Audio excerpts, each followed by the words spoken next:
everyone, welcome back to my channel. My name is Kelsey Marie and today we're going to be talking about Ghiberti Gates of Paradise. I am currently at my parents' house and so I'm recording this on my brother's bed. So I may be getting diseases as we speak. There will also be extremely strange background noises. Not like extremely strange, just like running water, a big dog. There may be some Marvin Gaye in the background. I think all the background noises have ceased. So today we're going to be talking about Ghiberti Gates of Paradise, which were created,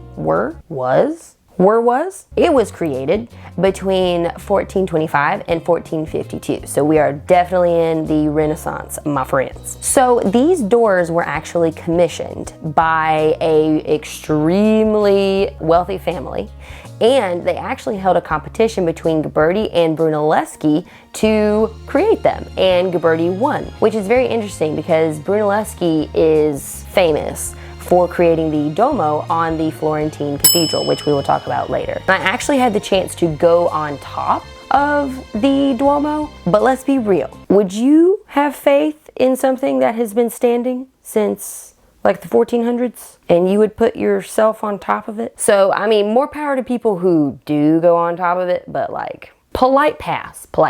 Anyway, so he actually won over Brunelleschi, and that's how he was able to create these beautiful doors. So they are on the Florentine baptistery, so they are located in Florence, Italy. They are 17 feet tall and they weigh 3 tons. I mean, it's all bronze, so I guess it would make sense, but like dang. And what's really interesting to note is they're actually called the Gates of Paradise because Michelangelo first called them that. So going back a little bit to how they were commissioned and why they were commissioned, because it's kind of weird, I mean, especially in our culture, it would be weird for one family to give bukus of money and have a competition just to create the doors of a baptistry. Doors to us aren't really important, but to this culture it was extremely important because their artwork was really inspired by the ancient Greeks and specifically the ancient Romans. So if you look at the Pantheon in Rome, you see these beautiful, ornate, tall doors.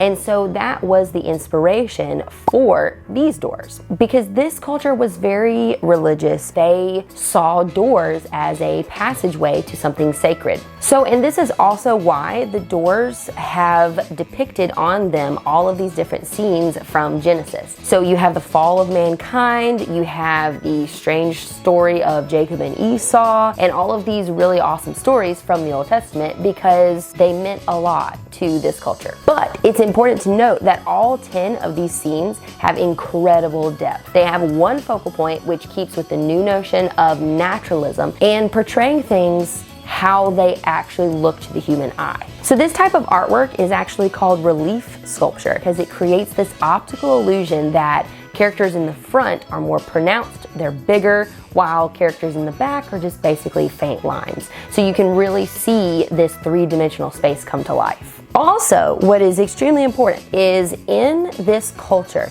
and where we are artistically with naturalism is there is a deep appreciation for the body, for skeletal structures, for muscular systems, and how those systems move the body. Ghiberti had a deep appreciation for these gracefully posed figures and realistic figures that showed the skeletal system and the muscular system moving the body in a natural way. So my friends, I hope that helps you. Without further ado, like, subscribe, comment. Don't like, don't subscribe, don't comment. Be true to yourself. Later.